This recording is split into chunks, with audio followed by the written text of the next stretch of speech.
Paulo Camargo. Acabo de retornar de uma viagem para Londres e Paris, cidades nas quais visitei, respectivamente, a Abadia de Westminster e a Catedral de Notre-Dame. A visita a esses locais, que datam de séculos, nos quais estão enterradas personalidades importantes de diversas épocas, entre os quais reis e rainhas, leva à inevitável reflexão sobre a nossa mortalidade, sobre a nossa finitude e, por consequência, da transitoriedade de nossos papéis sociais, por mais importantes que eles aparentemente sejam num dado momento e local. Contudo, retornando à vida cotidiana, a importância dos papéis sociais parece aumentar novamente, parece ganhar força num nível emocional. Embora intelectualmente a lembrança da nossa mortalidade ou finitude, da mortalidade de reis, rainhas, nobres, grandes personalidades, seja ainda presente em nossa mente. Essa é uma tensão entre o que conhecemos e o que sentimos, é inevitável para nós durante a vida inteira, ou com a aquisição da sabedoria isso vai se tornando menos problemático. Eu acho que se torna muito menos problemático. Chega uma hora que você realmente não liga mais para os papéis sociais. Claro que nesse momento você se torna muito esquisito para as pessoas, porque elas são capazes de olhar nesse aspecto. Então, chega um momento que você não faz mais questão de ser compreendido.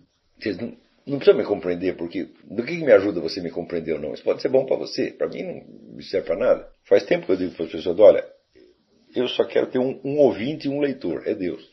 Eu estou falando perante Ele. Isso, se vocês querem saber, sinceramente, essa é a minha única preocupação. É só isso que eu quero fazer. É claro que dessa conversa muita coisa reverbera sobre outras pessoas e espero que tenha um efeito bom. Mas nem isso, eu não posso controlar isso aí. Uma pessoa pode pegar uma frase minha e construir ali uma monstruosidade e dizer que fui eu. Eu não tenho controle sobre isso. Às vezes eu vejo interpretações que circulam ali pela internet. O sujeito foi parar longe, foi parar lá em Vila em Alcunheta. Né?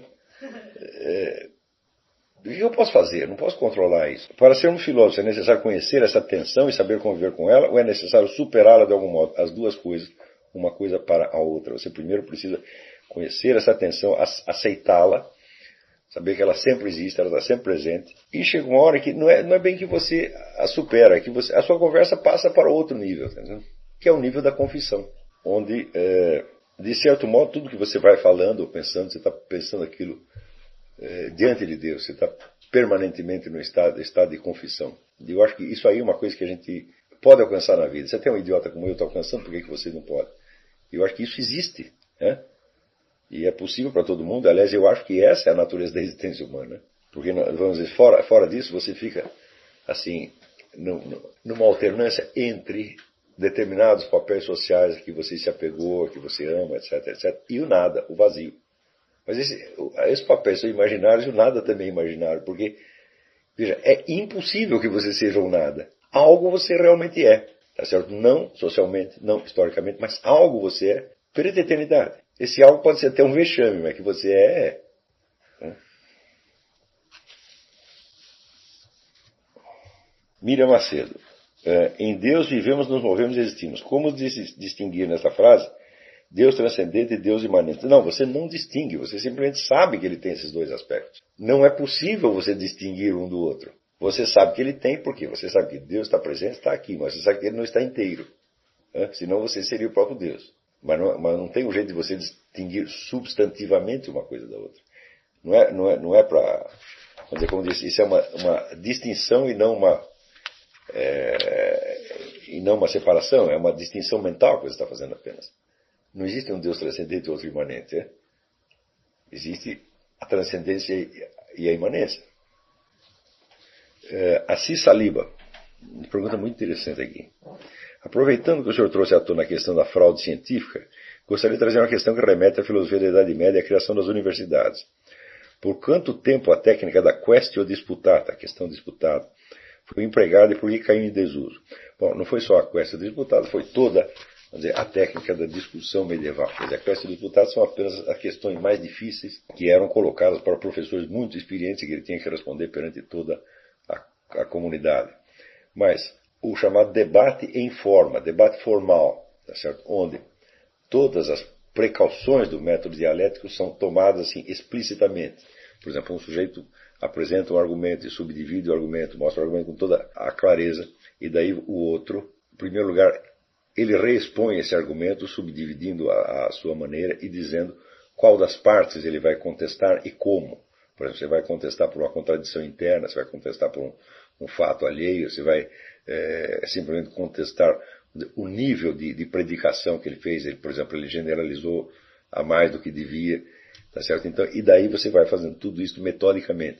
Só uma discussão assim é que pode levar a alguma coisa. O resto não pode. Vamos dizer, a discussão, a polêmica pública que tem hoje, não. Ela é mais um confronto de egos. E eu entro nela sabendo que é isso, tá certo? Sabendo que tem certos egos que merecem ser destruídos. Tá entendendo? Não que o meu não é para colocar o meu no lugar deles, mas eles também não podem ficar aí. Então, quer dizer, a polêmica tem mais um efeito psicológico do que educativo. Né? Agora, você vê que praticamente até o começo do século XIX, as pessoas tinham consciência disso e sabiam colocar as questões mais ou menos como os escolásticos a colocariam. Depois, a partir daí, foi se perdendo, até cair num total amadorismo. Né? E isto piora ainda porque este vocabulário escolástico, toda essa técnica escolástica, ela se conserva entre autores escolásticos modernos, mas ela conserva um pouco coisificada. Eles perdem aquela notável flexibilidade, aquela habilidade com que Santo Tomás mexia com aquilo. Entendeu? Quando você lê, por exemplo, a lógica menor do Jacques Maritain, você tem a impressão que ele está te dando aqui, olha, esta aqui é a fórmula de chegar à verdade. Isto é assim e está acabado. Quando nós vamos ver, falando, pera, tudo isso aí que está tão arrumadinho, na verdade não está tão arrumadinho assim. Quando você vê o Santo Tomás lidando com essas coisas, ele nunca cai, vamos dizer, no erro de tomar a sério o seu próprio formalismo e fazer com que esse formalismo se subentenda à complexidade da questão que ele está lidando. Ele nunca faz isso. Às vezes parece que faz, quando às vezes ele fecha a coisa numa fórmula, mas essa fórmula é a conclusão de um longo raciocínio cheio de complexidade, de sutilezas dialéticas. Mas se você pegar só as conclusões e pular, né, toda a trabalheira que ele teve para chegar lá, as conclusões não valem grande coisa. Veja, na filosofia nenhuma afirmação significa nada se amputada do caminho percorrido para chegar a ela. É o contrário do que acontece, por exemplo, na doutrina da Igreja Católica, na teologia. Quando a Igreja fecha a questão em torno de uma conclusão, você pega um livro do Denzinger, né? O Enquiridium, onde está lá o resumo da doutrina da Igreja. Quer dizer, são as conclusões que foram sendo chegadas. Você não precisa conhecer a história inteira das disputas que houve em torno daquilo para você compreender o sentido do dogma. Historicamente precisa, mas logicamente não. Agora, em filosofia, nenhuma frase significa nada por si mesma. A caminhada, o movimento dialético é tudo. E isto você vê claramente no Santo Tomás.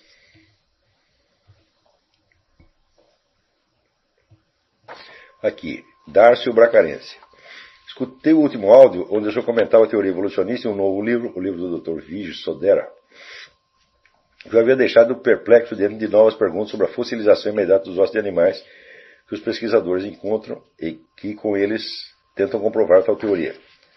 O que o Vigio Sodera diz ali é o seguinte, aqui, existem inúmeros casos de fossilização quase imediata, então, portanto, todas as escalas fósseis são duvidosas. A mim me parece que é o famoso negócio do exemplo in contrarium. Se você faz uma teoria que generaliza sobre um determinado campo, se dentro desse campo você encontrar uma única amostra que contraria aquilo, então a teoria se torna duvidosa.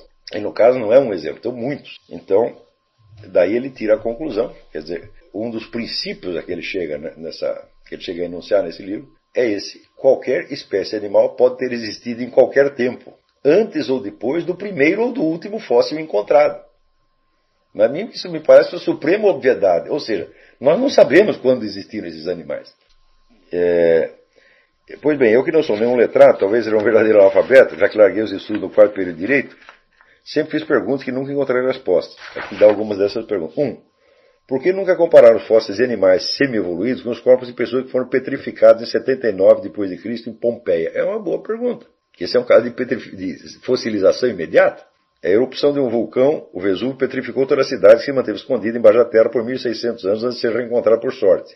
Eu acho que seria uma boa comparação.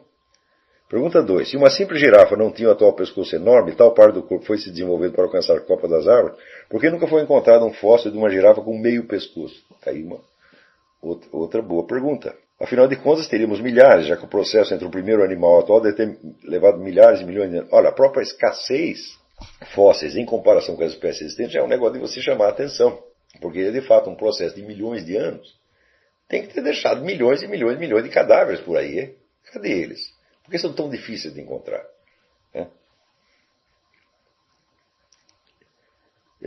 Honestamente admito que é impossível saber no que crer diante de tantas perguntas sem resposta.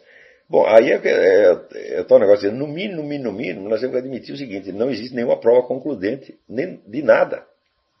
Existe um monte de fatos que a gente tenta entender e que, além de poder ter interpretações variáveis, frequentemente a própria materialidade desses fatos é duvidosa. Por exemplo, o negócio da escala fóssil é um exemplo. Ainda tem aquilo que eu contei para vocês do Dr. Jack Quotson, né? Que, bom, alguns esqueletos famosos de homens de Neandertal estão falsificados. E estão lá no Museu de l'Homme, em Paris, e são considerados, vamos dizer, o tesouro da ciência ocidental, né?